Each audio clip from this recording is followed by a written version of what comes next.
Welcome everyone to the COVID-19 Health for the World Radiology Leaders Panel. I want to welcome our global radiology community from different parts of the world. We have radiologists from 80 countries who stand united more than any other times to fight this pandemic together. I know many of you who are listening to this webinar will be listening to the recorded version. No matter how you are listening to this, I would like to extend a warm welcome. I want to start with a message of hope. We are all connected with strings of humanity. These are times to think beyond ourselves, to see how we can bring happiness in lives of others. We can choose to reach out to that place of courage and compassion in our hearts to do good karma. My grandfather's philosophy of selfless service inspired creation of health for the world. No matter where you are in the world, in this world, you're not alone. After all, we're a large global radiology family, and we'll do everything to help each other to get through this pandemic and welcome a bright future. Next, I want to welcome our excellent panelists today. We also have our co-founders, Dr. Bill Dillon and Dr. Ankur Parija today. The format is simple. Our five panelists will present their departmental and radiology society experiences with COVID-19 for the first 30 minutes. Then we have questions in the video format, which have been submitted from radiologists around the world. You can also submit the questions with your name and country through Q&A in Zoom. The panelists can answer the questions if they have time. If these are not answered, please do not worry, as we will be making a list of questions and will reply via email after the session. I would like to welcome our first panelist. Our first panelist is Dr. Judy G. Dr. G is the University Chair of Radiology at Montefiore Medical Center and Professor of Radiology at Albert Einstein College of Medicine in New York. Dr. G, we are honored to have you. Dr. G will talk about lessons learned at Montefiore during COVID-19. Dr. G, thank you for joining us, and you can go begin your presentation when you're ready. Screen with you. Thank you for having me on this panel and to be able to share with you some of the lessons learned through this pandemic. In the largest hotspot globally, which is New York City.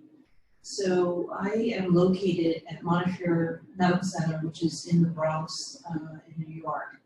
And you can see that our earliest cases came to us in the beginning of March 11th, and we had 3 cases.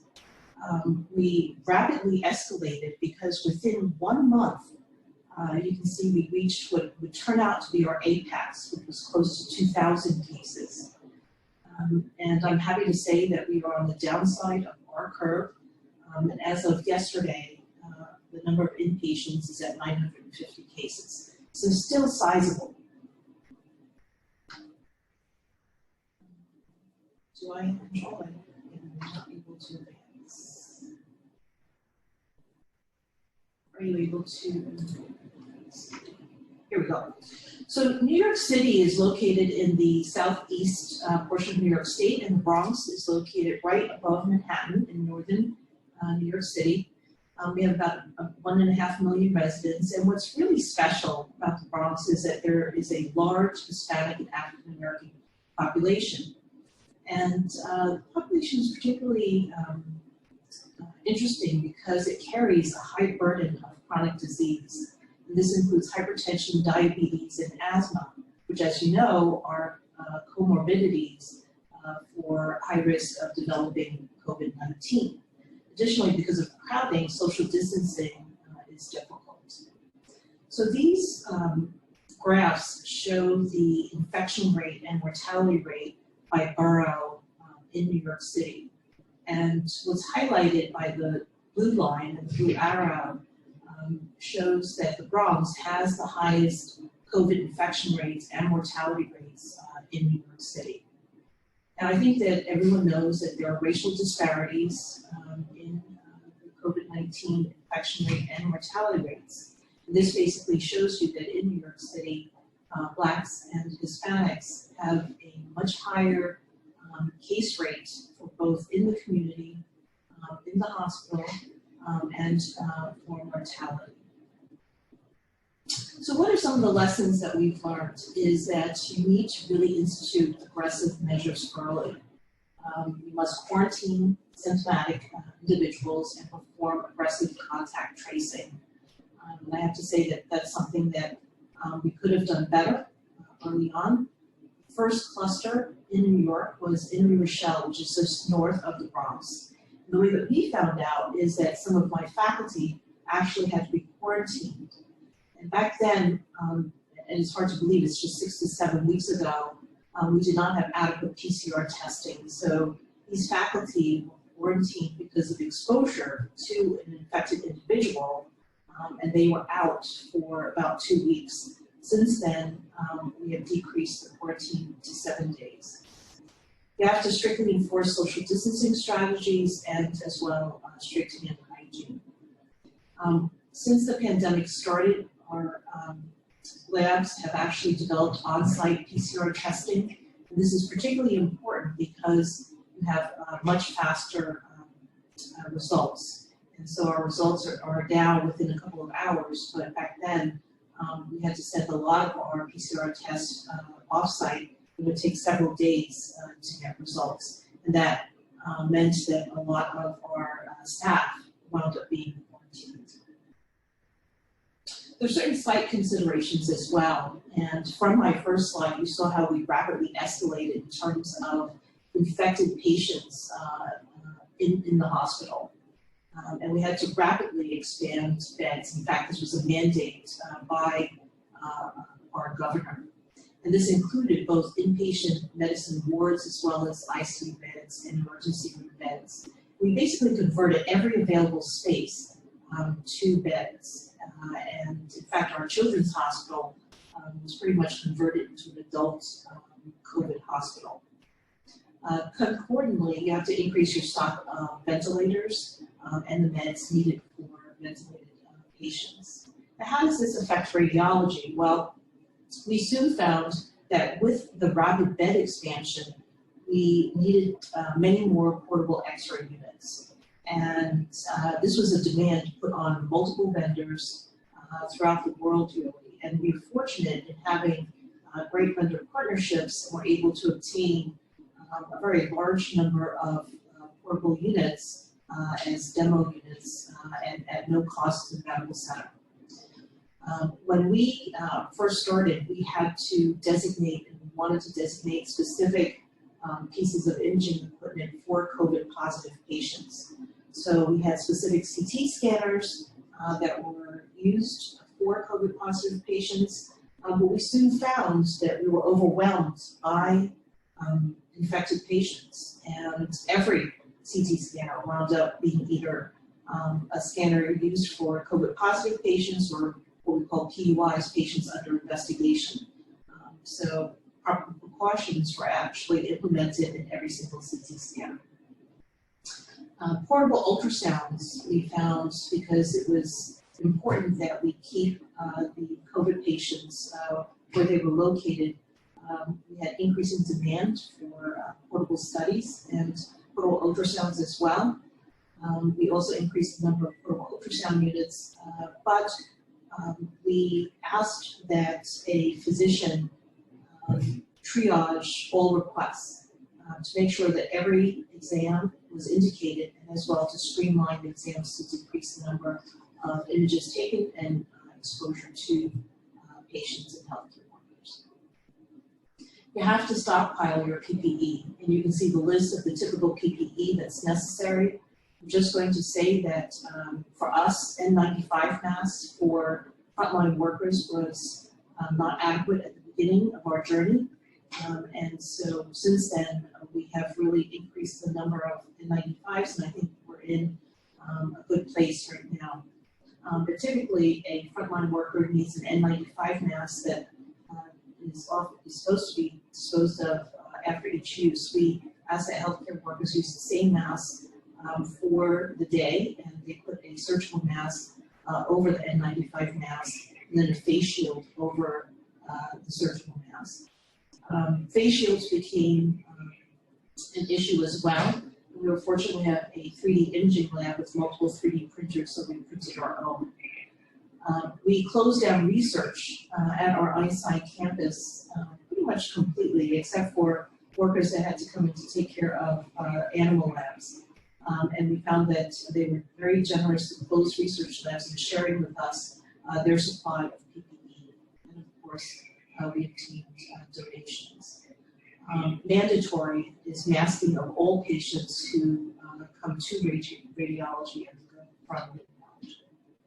This is just an image to show you the thousands of face shields that were printed in our lab. As well, we found that there was a shortage of nasopharyngeal swabs for PCR testing. So our 3D lab is also printing swabs as well. Now we quickly turned to remote reading, and we developed 2 radiology teams so that 30% of radiologists read from home, off-site, and 70% remained on-site. And interventional radiology, all of the faculty members in that division stayed on-site. Our off-site faculty shifted their weeks so that instead of working Monday through Friday, they actually worked Wednesday through Sunday to help cover weekend shifts. We were fortunate that about half of our faculty have home workstations because we were not able to purchase additional workstations for radiologists.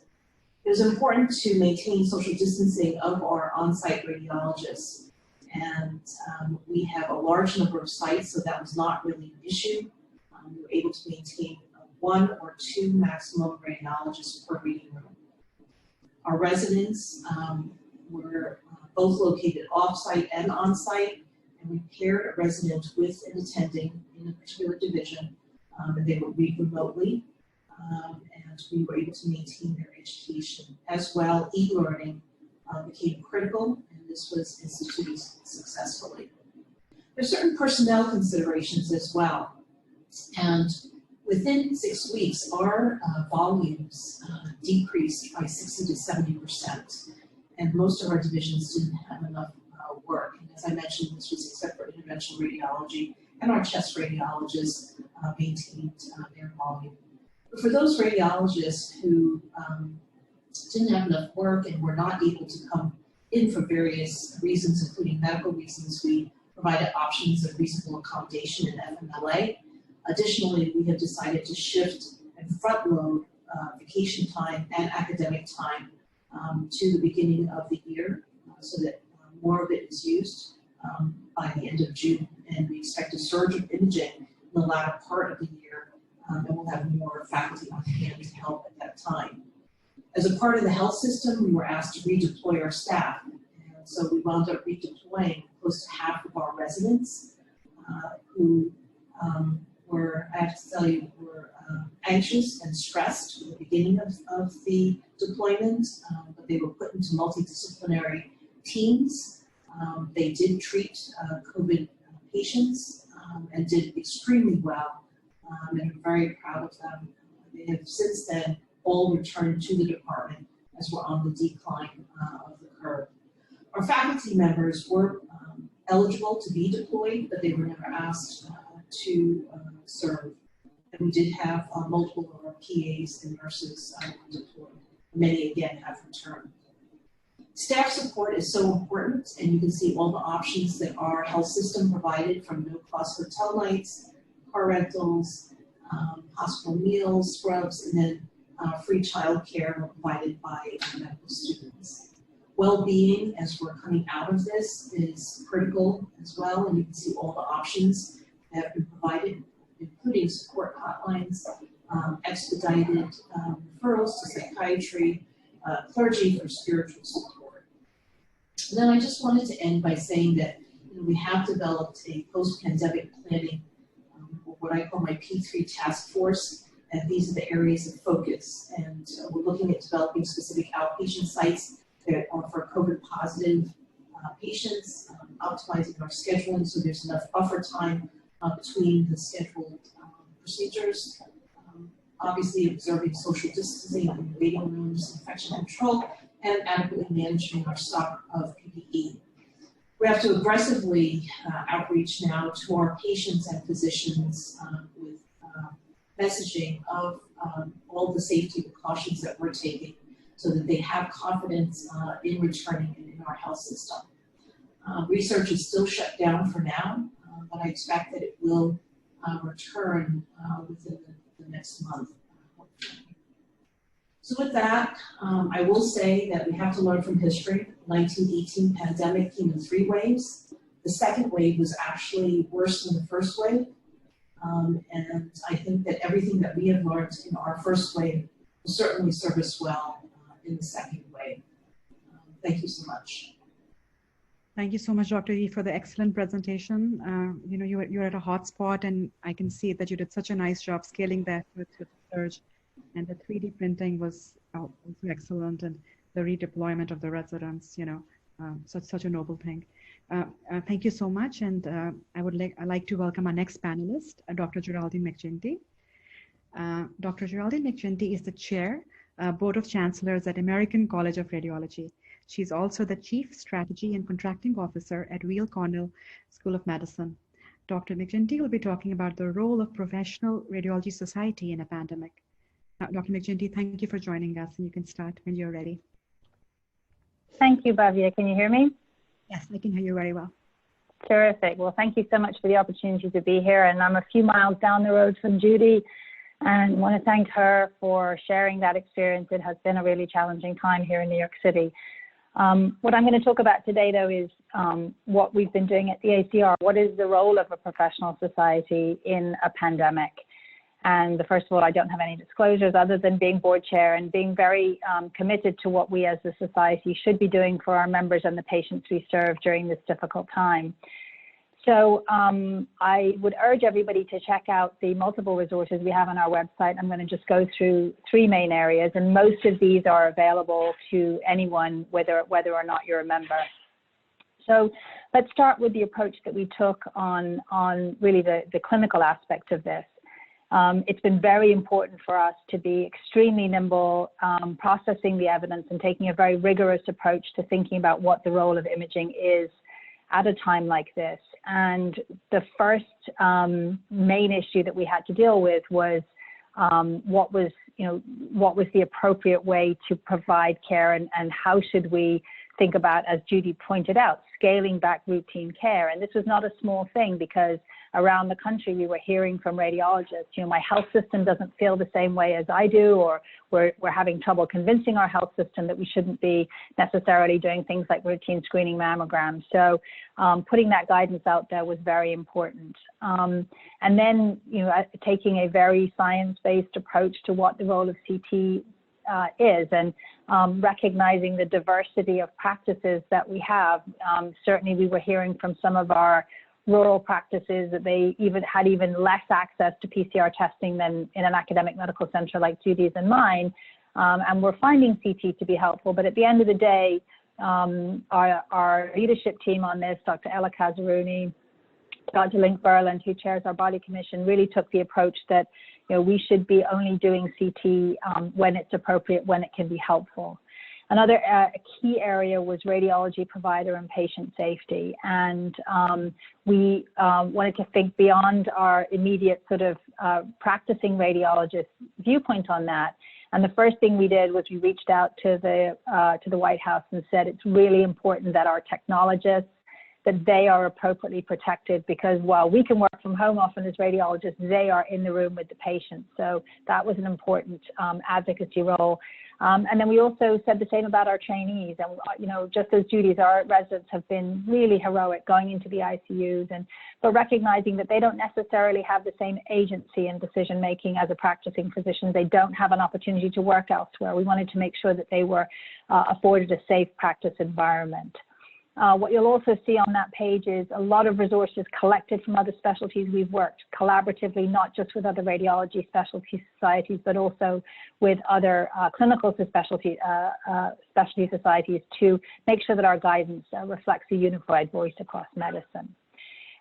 There has been a huge, for the international participants, there's been, as I'm sure in many countries, a huge effort at from our government to support the economy, to support healthcare systems.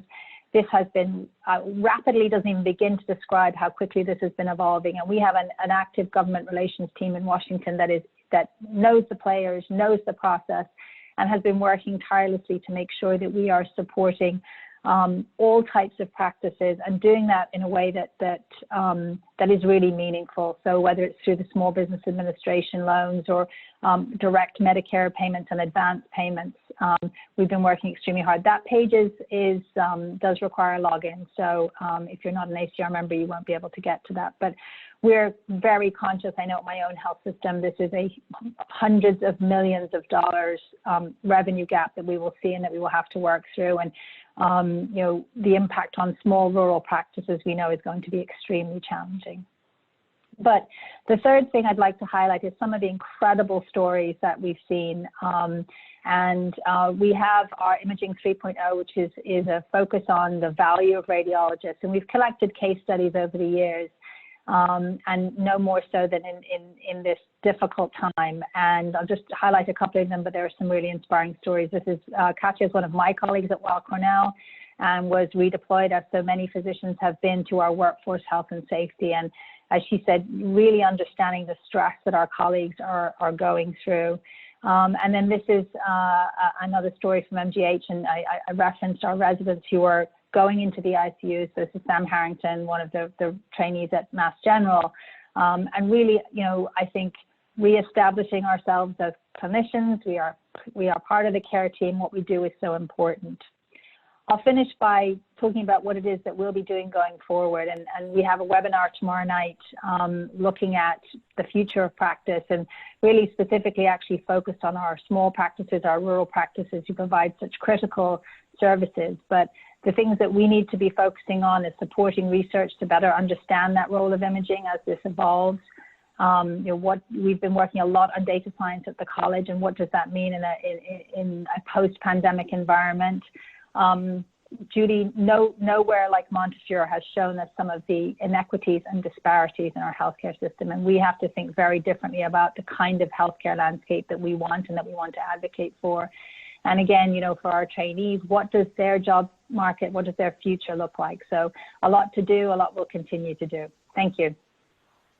Thank you, Geraldine, for the excellent presentation. And it is very impressive how ACR came out with such useful resources. I myself have checked them out, and please, I would urge everyone to check these. These are extremely useful. Also, as Geraldine mentioned, the guidelines, you know, for use of chest CT, we have got a lot of questions in regards to that, but those are extremely useful. Thank you so much, Geraldine. I really appreciate this. Next, we have Dr. Chris Hess. Dr. Hess is the Alexander Margulis Distinguished Professor and Chair of Department of Radiology and Biomedical Imaging at UCSF. Dr. Hess will be talking about radiology preparedness at UCSF during COVID-19 time. Dr. Hess, we are honored to have you. Thank you for joining us, and you can begin your presentation when you're ready.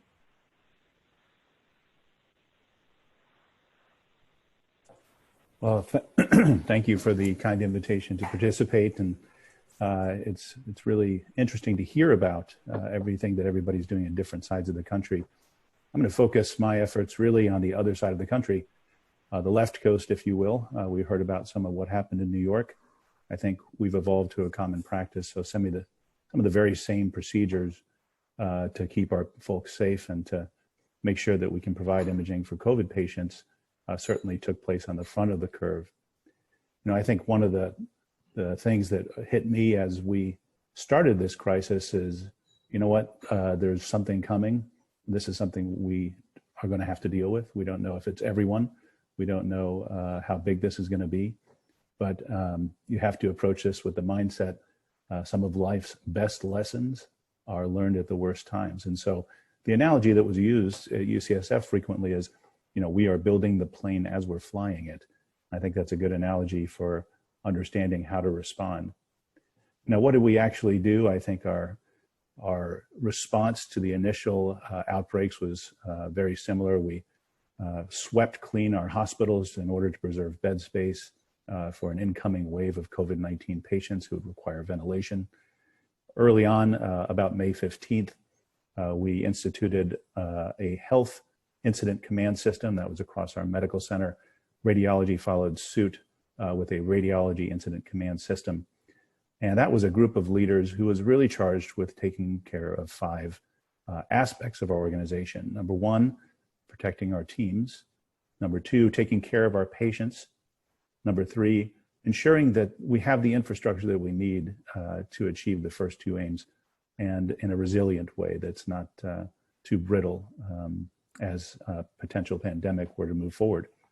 And then number 4 and 5, we are an academic medical center, so our goal was to sustain our education and research missions, although through different media with shelter in place. And then finally, in an organization where we really feel proud to work together and build teams, somehow we had to see through the clouds here and to maintain our connectivity and resilience as an organization. Now, around March 15th is when I would think some very brave leaders actually saw this wave coming. This is Mayor London Breed. 6 counties around the Bay Area quickly followed the example she gave. And then the state governor of California, Gavin Newsom, issued a statewide shelter in place. And this was to spread the curve. It's a term I don't think any of us had really heard before, to avoid overwhelming the hospitals. And so very quickly, we turned in from a bustling city into a very quiet city. And that included at the hospitals with the collapse of our medical imaging volumes.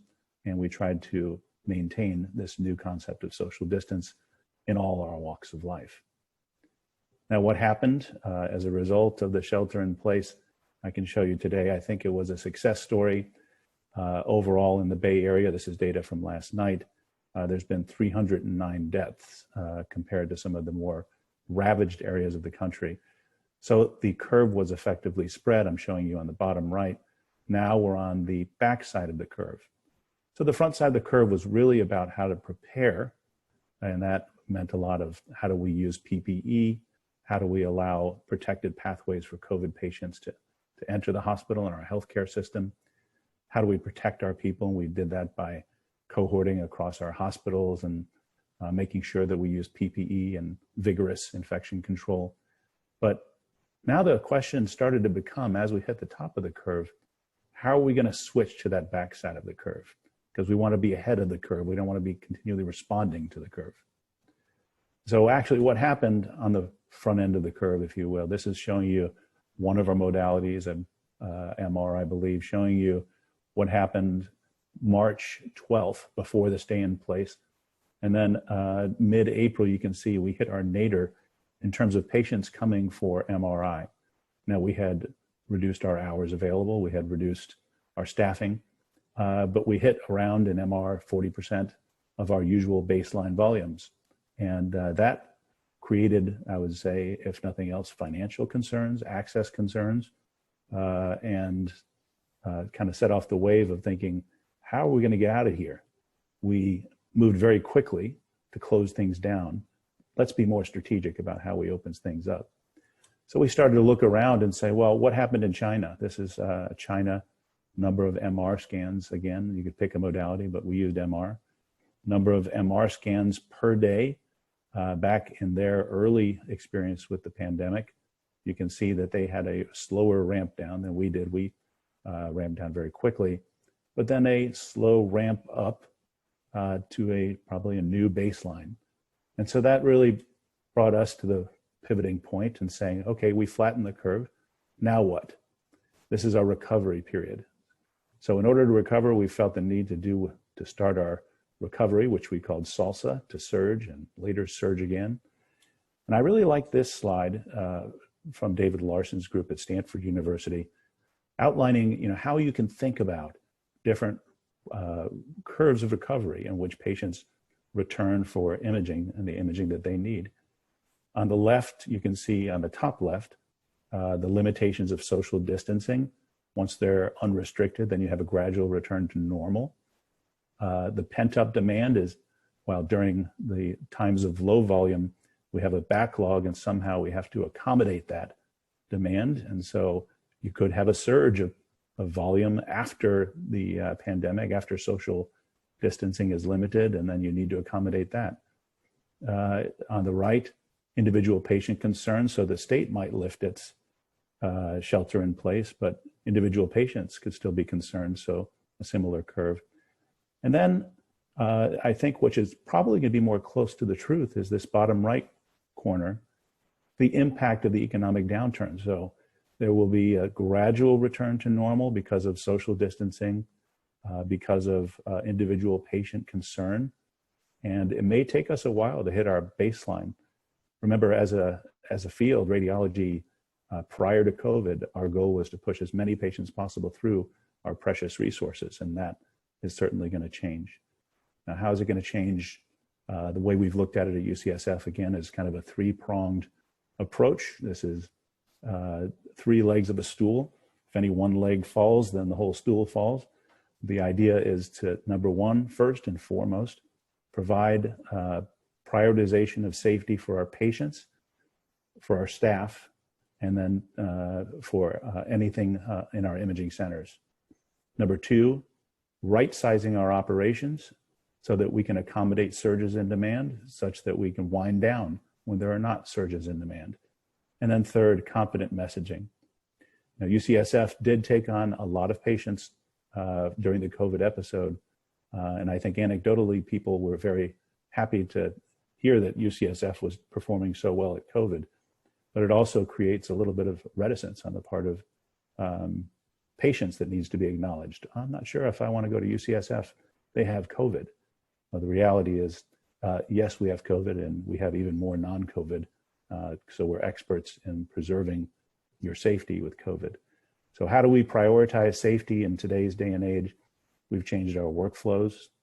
We've looked to longer imaging slots and longer times between patients, social distancing within waiting rooms. We're looking to leverage electronic tools so that patients can be screened and check into their examinations and perhaps have a direct shuttle to their imaging resource, which is cleaned vigorously. We've cleaned ever more than before. We've always kept our instruments clean, but now they're even cleaner. And to really brand and advertise, this is how we're keeping people safe. But I know we only have 5 minutes, so I wanted to put this webpage up. This is a webpage that our RICS team put together. That's Pallav Kohli, Bill Dillon, Sunmi Cha, and a few others, Ron Zagoria and others. These resources have been developed over the time of this crisis, and I think you might find them very useful. So thanks for your time. Thank you so much, Dr. Hess. And I work at UCSF Imaging, and I can attest that Chris and the leadership did such an excellent job stepping up in a very fast manner with the COVID response, and which was very impressive. And I love the term salsa, by the way. It is very nice. All right, so now we can move on to our next panelist, Dr. Santoshi Minoshima. Dr. Minoshima is the professor and chair in the Department of Radiology and Biomedical Imaging at the University of Utah. Dr. Minoshima will talk about radiology preparedness during COVID-19 at the University of Utah. Dr. Minoshima, thanks for joining us. Great, thank you. I hope you can see my slide. Yes, I can. Yes. All right. Well, thank you so much, Dr. Vihari. So I'd like to share our experience in Salt Lake City, Utah. And this graph is basically the new cases for every day. And you can see that case number increased in the mid-March, and we're still having new cases coming into the system. Not as bad as New York. I think New York went really high and came down. We are actually still in the middle of the pandemic. And of course, from the beginning, we tried to contain now viruses in the community, so mitigation, but we are actually kind of moving into a containment phase, actually starting today. So this is really exciting.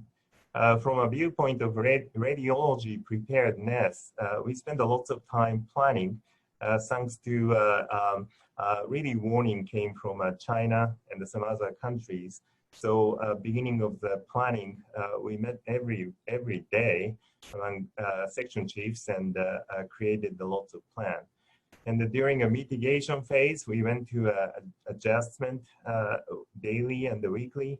Now we are actually fully into reopening strategy planning, just as Chris discussed. And I'm not going to repeat all of those exciting effort and the important effort done by other institutions. I think we are on the same page. And maybe there are 4 domains we really actually pay attention to in the planning phase, which is clinical facility and health system, radiology staff and trainees, education research operations, and the communication and the alignment within the department as well as with the institution. So I think those 4 domains, we really focus on the planning. And maybe you can actually take a look at each line items in afterwards. Adjustment phase. So we went through this phase for the last 5 weeks to 6 weeks. Try to be as much as possible data-driven kind of operations. So looking at the new number of cases, test capacity, PPE supplies, and all of those things. And we adjusted staffing as well as education effort. You know, one thing we actually learned was that those institutional policy and state policies, this really was evolving, still evolving, changes every day or every week. So we have to pay attention to those new policies and try to implement this in the radiology operation as well. And during those adjustment phase, innovations also happened. And Judy actually showed 3D printing. So we are printing those to help PPE. We're actually implementing PPE conservative portable X-ray technology. So basically you can take a portable X-ray from outside of the room through the glass window in the MICU or ICU. So by doing this, radiology technologist doesn't need to basically use full PPE just to go there and to take a chest X-ray. And this method was developed by University of Washington, and I believe has been implemented in several institutions. And the current discussion really focused on the reopening and recovery, and this is really establishing the new norm, which include operations workspace and the incorporating a digital technology. We learned a lot in the last 6 weeks, and also organizational structure for better communication and operation, and even culture is kind of changing. So one of the things that we are very excited about this is we are learning a lot from the last 6 weeks and establishing a new norm, which should be better than pre-COVID-19. So that's our goal. But the part of the reopening and recovery is really preparedness for the possible second surge this fall and winter time. And also the major challenge will be financial strategy for 2020 and beyond. And just to highlight this, working in the healthcare system, people's health and safety are utmost importance to us. But also there is a huge economic business impact we really have to balance. The unique nature of the healthcare radiology operation, we have both elements within the organization that we have to balance very carefully, health, safety, and the economic business impact. And I think this is really true in the United States. So how about reopening? Can we do a switch off to switch on? Kind of Chris indicated that probably this is not the case. So what we have to really think about is based on the risk level. So we are still in the high risk, moving to a moderate risk. So red to orange, then yellow and the green. And based on the community risk and the healthcare risk, we have to develop a plan for the imaging services as well as interventional radiology services.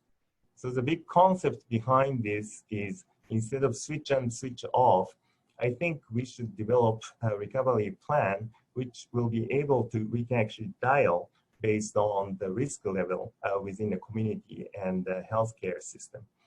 So State of Utah and our institution is now moving from a high to moderate as of today. And to prepare this, we looked at the many facility side of the safety. So the patient safety is the most important things for us. So we looked at all the imaging facilities within the University of Utah health system, looking at the COVID-19 positive patient flow. Is this well established? Radiology patient flow, not crossing with the COVID-19 patient.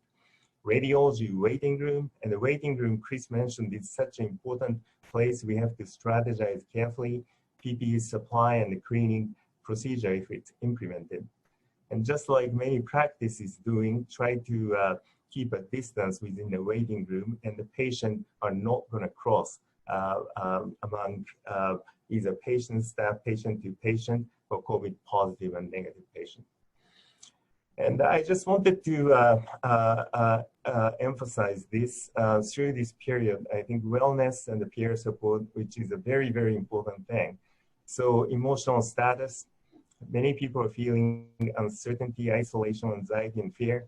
And I think we, as a healthcare worker, should be selfless and gentle, forgiving, and grateful. And I think we should really emphasize those when talking with colleagues, trainees, and the staff. With that, thank you so much. Thank you, Dr. Mineshima, and that's a beautiful picture. And thank you for the selflessness message at the end. And the staged approach of recovery was also very impressive. Thank you. Next, we have our next panelist, Dr. Gianpaolo Carafullo. Dr. Carafullo is a professor and chair of diagnostic and interventional radiology at University of Milano. And Dr. Carafullo will be talking about radiology preparedness at University of Milan during COVID-19. Dr. Carafullo, you can start. Okay, you can see? No, I cannot see your slides. Okay, just okay, maybe yes. Yes, now I can see your slides. Okay, thank you very much. So thank you very much. Thank you again, Badia, for kind invitation, and good morning to everybody. And as you know, probably the Milano and Lombardy were involved with just the early outbreaks with a lot of patients and with high mortality rate. The agenda of today is about regional government decisions, radiology department preparedness, interventional radiology, FIERA Milano Hospital teaching and research.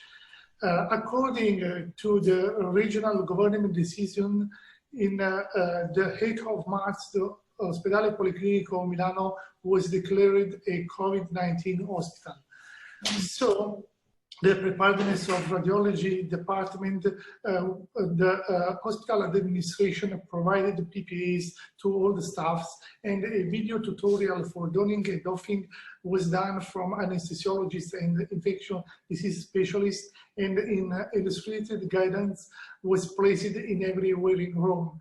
Also, in order to minimize the risk of cross-contamination connected with radiological examination, a portable X-ray machine and ultrasound were placed in every biocontainment unit, and 2 different routes for patients undergoing CT scan were created. One CT was dedicated for COVID patients and another one for non-COVID patients. Here you can see the CT dedicated for COVID patients in the emergency room building inside the red area, and you can see as the donning of people that works inside this area. And this is a CT for non-COVID patients in the Sacco building in the green area, and these patients, like oncologic patients and hospitalized patients, can do their CT in this area. And also they must have a swab negative in the 24 hours previous to the examinations. And also, in order to minimize the risk of contaminations, both CT scans are always cleaning and sanitized as if all patients were COVID-19. About interventional radiology, to optimize the healthcare resource available, the Lombardy government decided to perform only emergency and oncologic patients. So you can see here the entry suite immediately before the arrival of patients, and you can see as all fixed and essential contact surface within the room are covered with clear sterile drapes. And also in this image, you can see my colleagues in the different steps of donning, from the beginning images to see when the colleague is start to enter inside the interventional suite. And also a lot of bedside ultrasound guided procedures were performed daily by interventional radiologists to reduce patients' mobilization and to limit contacts with the untrained operators. And you can see that all interventional radiologists are fully equipped with dedicated PPA. And also, we had 2 dedicated operating rooms outside Angel Suite quarters in the red zone, one equipped with a fixed C-arm X-ray and another one with a portable C-arm X-ray to ensure safety for patient isolation and to optimize the hospital workplace and resource. And also, due to the lack of available beds in intensive care units, the regional government of Lombardy in the 16th of March decided to create a new hospital located in the buildings of the old FIERA of Milano, entirely dedicated to COVID-19 patients. It was really in a few days, thanks to many private donations, and as you can see, a lot of workers to do it. And it was created like a submarine with about 200 intensive care unit beds. And on your right, you can see the radiology unit. And also, one radiologist is always present 24 hours, 4 days, and 2 technicians in the morning, 1 during the night, and 2 CT scans are inside this hospital, 1 CR machine, 14 ultrasound because they were used also from anesthesiologists, and 14 portable X-ray machines. And what about teaching? On the February of 24, the government decided the closure of schools and university, and so the rector of the University of Milano stated that all lessons had to be done virtually. So the University of Milano created Ariel, a new virtual learning environment. And the postgraduate school of radiology gave 2 opportunities to residents stay home or as medical doctor attend to hospital for both care and research activities. So about the research, due to novelty of the COVID-19, the medical staff and the residents were hardly involved in research projects with other departments of Policlinico, and also cooperated with all other Lombardian national and international institutions for collecting data. And also they're working a lot about chest X-ray, CT findings, pulmonary embolism, DVT, AE, and interventional radiology. So please, at the end, let me to thank all people that works, that they did a very good job and efforts during this pandemic. Thanks to medical team, thanks to resident team, thanks to technicians teams, nurses teams, and administrative staff. Because all of them worked very hard, always focusing on all the patients, not only the COVID ones. Thank you for your attention. Thank you so much, Dr. Garofalo, and thanks for the beautiful video and the music at the end. That was very inspiring. I really appreciate this. All right, Dr. Garofalo, if you don't mind unsharing the screen, I can just show a few slides and just move on to the question and answer session. So from Health for the World perspective, we have a program together for healthcare community for radiologists around the world. There's a COVID-19 education center. There's a PPE assistance for shortage of masks, gloves, gowns. There are inspiring messages, a physician support line, and a worldwide community in close to 80 countries. This is the COVID-19 Health for the World Global Education Center. It covers topics ranging from pathophysiology to COVID-19 imaging, what radiologists should know. It has the previous webinars as well as emergency and critical care. It's available on YouTube. There are also translations available in Swahili for Africa and Spanish for South America. We also have a WhatsApp group and Facebook group for interactions for the radiologists so that your voice is heard and your concerns are heard. We have a Masks for the World program for making PPE available for frontline healthcare workers. This is a picture from a few weeks back of N95 masks which were delivered to frontline critical care and interventional radiologists in Philadelphia. We have a Letters for Hope program. So if you have a few minutes, you can just write a message to nursing homes, hospices, and children's hospitals to fight social isolation during COVID-19. You can just go to the website, enter the message, and submit, and these are delivered. And these are the pictures of beautiful smiling faces after the messages were delivered in different nursing homes around the country. We also want to recommend this physician support line, which provides support for physicians during the COVID-19 crisis, and we are partnering with them. Next, I think we can move on to the question and answers. So this is a question from Tanzania. Dr. Chris Hess, this is for you, and then Dr. Minoshima, there's a component of teleradiology at the end. So let me just start this.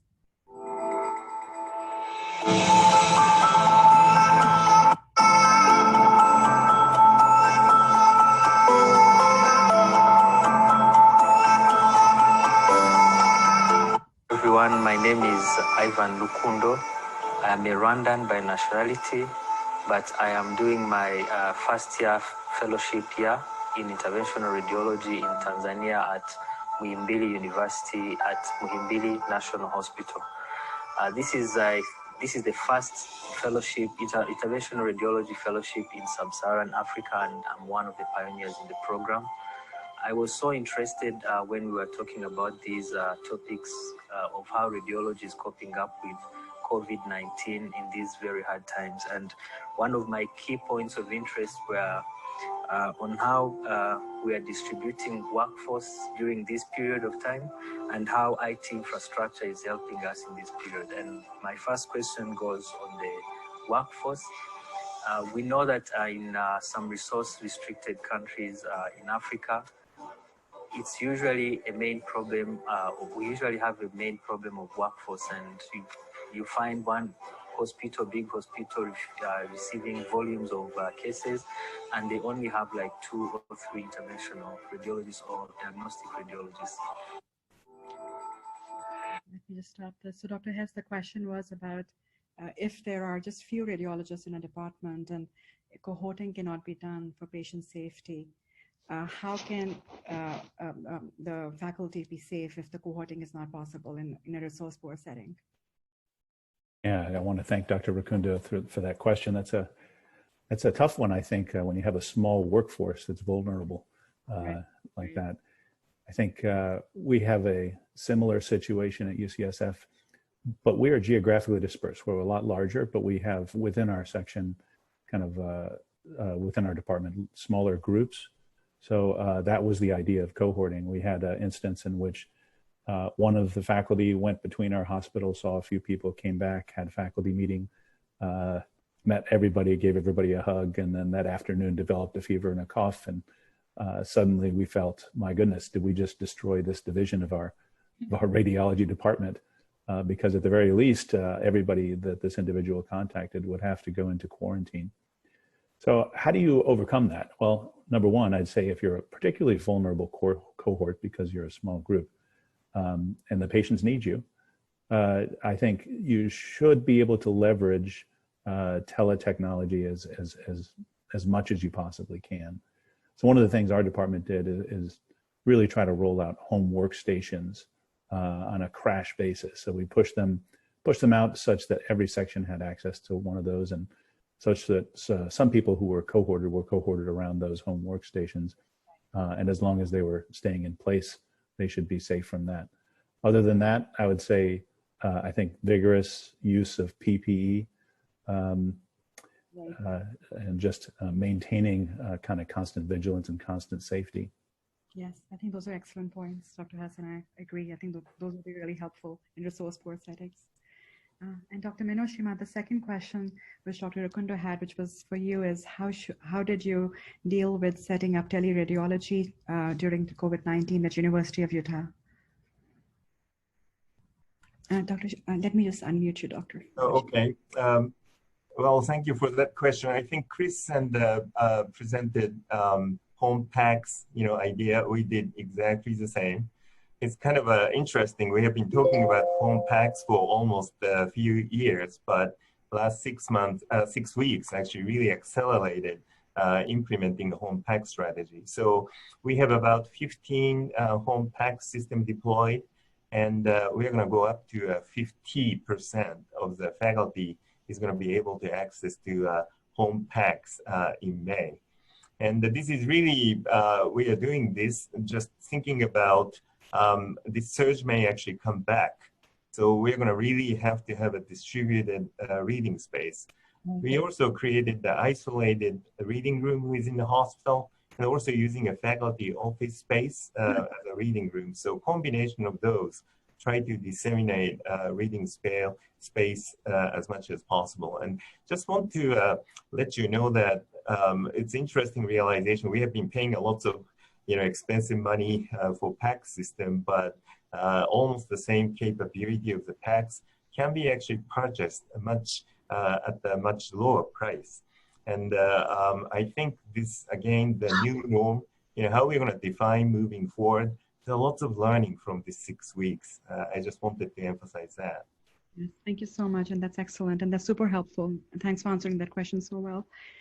Dr. McGinty, there's a question from Nepal about how should national societies prepare for post-COVID times? And I think you already have a webinar about this topic. And I also did type a longer answer into the chat function. I know our time is short. I think that, as we're thinking about restructuring our meetings, as we're learning how we can come together on webinars like this, I think we really have to think about how we create meaningful community going forward. And then I think the other thing is I've been a big advocate of breaking down hierarchies and making sure that our younger members get to participate. When we've seen our chief residents going to the front lines and taking incredible personal risks and representing us so ably, we cannot fail to bring them into the decision making for our specialty going forward. So those would be my pieces of advice. Thank you so much, Geraldine. And these are really, really helpful. And I would encourage everyone to attend the webinar which Dr. McGinty shared today. And Dr. G, there's a question from Bhutan. Let me see if I can share that. It is from, when I visited Bhutan, there was only one radiologist in the whole country. And let me just show what she has to say. I'm Dr. Dichin Naduk, radiologist from the Kingdom of Bhutan. Bhutan is a small Himalayan country squashed between two giant neighbors, India and China. Bhutan has a population of about 750,000. We are a small country, landlocked, and a sovereign country. As far as the coronavirus scenario is concerned in Bhutan, we have had 5 positive cases, 3 from the US, a couple and a student, and 2 from the UK, both students. I would like to know how you are dealing with these coronavirus positive cases in terms of imaging. We would like to hear your experience. So Dr. G, Dr. Dechen wanted to know the imaging protocol which you are following at Montefiore. When is the chest X-ray and the chest CT, when are they used? And I know Dr. McGinty already mentioned some guidelines from ACR, but if you could just answer that question for her. Yeah, thank you for that question, which is so pertinent in our daily work. And I have to say that we're grateful to the ACR for coming out with the guidelines because that's exactly what we follow. The ACR has come out and said that CT and chest X-ray should not be used as first line the diagnosis of COVID-19. Rather, you rely on PCR for that. However, I think that there is a role for both chest X-ray and CT when it's going to actually change management in a COVID positive patient. We like to use portable units for chest X-ray. For the CT, obviously that is not available, so we triage and an attending actually will review all requests for chest CT for COVID patients. It has worked very well for us, and we saw an increase in the number of chest X-rays that we're performing specifically for COVID positive patients. Our chest CTs have not gone up. In fact, they've actually gone down. And I think that that is because we are adhering to the ACR guidelines. And by the way, the CDC also recommends that you do not use chest X-ray and chest CT as first line the diagnosis of COVID. Thank you, Dr. G, for answering this important question, I think, which is in the minds of lots of radiologists, especially internationally. I really appreciate this. I think we have to finish up in a few minutes, so let me just finish up right here. We did answer some questions, and the questions which were not answered, we'll reply by email. If you have any other questions, please contact us at contact@health4the world for remaining questions, and we'll forward this to our panelists. I would like to end with a few quotations. One is by Dalai Lama: "Be kind whenever possible. It is always possible, especially during these times." And a beautiful quotation by Viktor Frankl: "We do not get to choose our difficulties, but we do have the freedom to select our responses. Let's choose to do good together." I would like to thank all our panelists who took out time from their busy routines for this panel to educate radiologists around the world about COVID preparedness and also the post-COVID surge in imaging. I really appreciate you doing this for us. And I would like to thank all the radiologists from around the world who were able to join today and who will be listening to this recording. Thank you very much and have a great day.